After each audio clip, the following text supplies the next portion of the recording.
কালো ছেলে হয়ে বিয়ে করেছিলাম চাঁদের মতো সুন্দর একটা মেয়েকে। আমি যেদিন বিয়ে করে আমার বউ ঘরে তুলেছিলাম সেই দিন আমার অন্ধকার ঘরটা কানায় কানায় আলোকিত হয়ে উঠেছিল।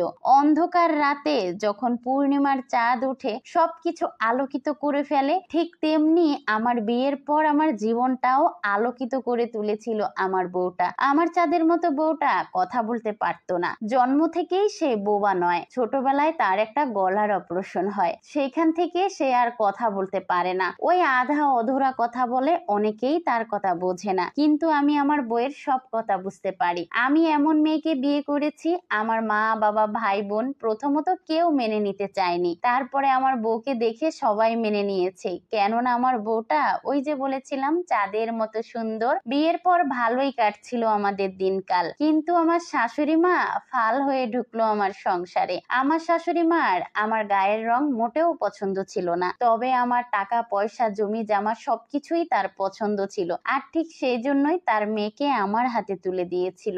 আমার বউটা একদম সহজ সরল ছিল, যে যা বলতো তাই বিশ্বাস করত। প্রায় সময় অন্যের কথা শুনে মায়ের সাথে ঘরে ঝামেলা করত, আর সেই ঝামেলা আমাকে পোহাতে হতো। আর আমার শাশুড়ি মা তো আছেই, আমার শাশুড়ি মা সব সময় আমার বউটার কান ভাঙাতো, আমার ভালো বউটাকে খারাপ বুদ্ধি দিয়ে আমার মায়ের সাথে লাগিয়ে দিত। প্রায় সময় মায়ের সাথে ঝগড়া বাজতো। আমি আমার বাবা মাকে ছাড়তে চাইনি, আমি চেয়েছিলাম আমার বাবা মা আমার কাছেই থাকুক। আমার বউটা প্রায় সময় আমার মাকে ভালো জানতো, কিন্তু ওই যে আমার শাশুড়ি মার পাল্লায় পড়ে মায়ের সাথে খারাপ আচরণ করতো। আমার শাশুড়ি মা চাইতো আমি শুধু আমার বউ নিয়েই থাকি, মা বাবা ভাই বোনদেরকে না দেখি, তাদের পিছনে ইনভেস্ট না করি। কিন্তু আমি এরকম ছেলে কখনোই ছিলাম না। আমি চেয়েছি মৃত্যুর আগ পর্যন্ত আমার মা বাবা আমার কাছে থাকুক। অবশ্য আমার বাবাটা হার্টের রোগী। আমি প্রায় সময় আমার বউকে বোঝাতাম যে মা বাবা কতদিন বেঁচে থাকবে, একটু মা বাবার যত্ন নেও। আমার বউটা বুঝতো,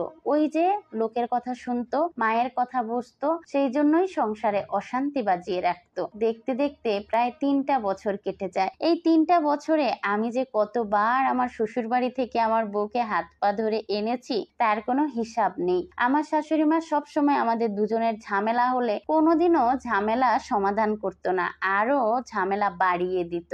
আমার বউকে এসে তার বাড়িতে নিয়ে যাইতো, তারপরে ওই যে হাতে পায়ে ধরে আনতে হতো। এমন করতে করতে প্রায় 3টি বছর কেটে যায়। আমার বউয়ের কোলে আমার ফুটফুটে ছেলে সন্তান। আমি ভেবেছিলাম এবার হয়তো আমার সংসারটা ঠিক হয়ে যাবে, কিন্তু না। আমার বউয়ের সিজার হওয়ার কারণে শাশুড়ি মা প্রায় 3 মাস আমাদের বাড়িতে ছিল, আর এই 3 মাসের মধ্যে আমার শাশুড়ি মা কতবার যে আমার মা বাবা ভাই বোনকে খোঁটা দিয়েছে তার কোনো হিসাব নাই। অনেক কথা হজম করার চেষ্টা করেছি শুধুমাত্র সংসারের সুখের কথা চিন্তা করে, কিন্তু আর পারছি না, দেওয়ালে পিঠ ঠেকে গেছে। হঠাৎ একদিন আমি বাজার থেকে এসে শুনি আমার শাশুড়ি মা আমার মাকে ভাতের খোঁটা দিচ্ছে। আমার আর সহ্য হয়নি, আমি আমার শাশুড়ি মাকে বলেই বসেছি এবার আপনি আপনার বাড়িতে চলে যান, আর আপনি যদি না আসেন এই বাড়িতে তাহলে আমি খুশি হব।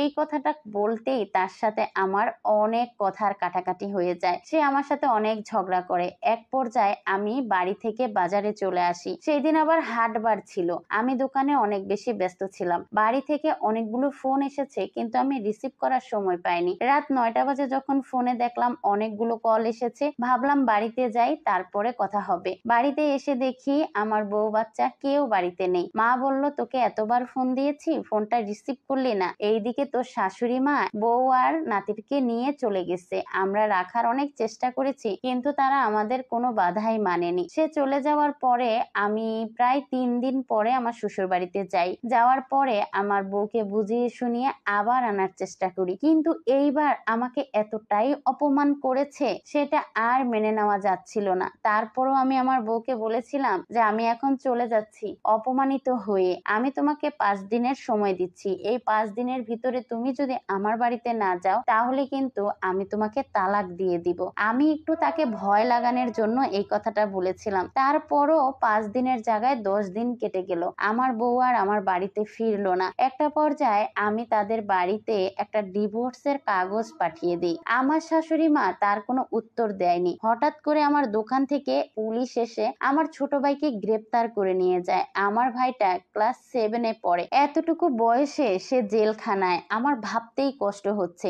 এমনকি আমাদের ফ্যামিলির অনেকের নামেই সে মামলা দিয়েছে। মামলা দিয়ে আমাদেরকে অনেক হয়রানি করেছে। আমার ছোট ভাইকে প্রায় 3 মাস জেল খাটতে হয়েছে। তারপরে ভেবেছি যে না, আর এই সংসার টিকিয়ে রাখা যায় না। আমি কেন বারবার ছোট হব? আমি কেন বারবার তার পায়ে ধরবো? আমাদের বাড়ি থেকে অনেকেই আমার বউকে ফোন দিয়ে বলেছিল বাড়িতে আসতে, কিন্তু সে আসেনি। এই 3 মাসের মধ্যে সে একবারও সময় পায়নি আমার বাড়িতে আসতে। তারপর আমি সিদ্ধান্ত নিয়ে ফেলি যে না, এইভাবে হয় না, এইভাবে সংসারই হয় না। এবার অন্তত তাদের একটু নত হওয়া উচিত। আমি আমার বউকে তালাক দেওয়ার শেষ সিদ্ধান্ত নিয়ে নেই। আমাদের এলাকার যত গণ্যমান্য লোক ছিল, মেম্বার, চেয়ারম্যান সবাই মিলে মিটিং এ বসলো। সেই মিটিং এ আমার শাশুড়ি মা একদমই নত হয়নি। আমাদেরকে মামলা হয়রানি করার পরও সে শান্তি পায়নি। সে আমাদের কাছে 5 লাখ টাকা দাবি করে, তার বিনিময়ে তার মেয়েকে আমি তালাক দিব।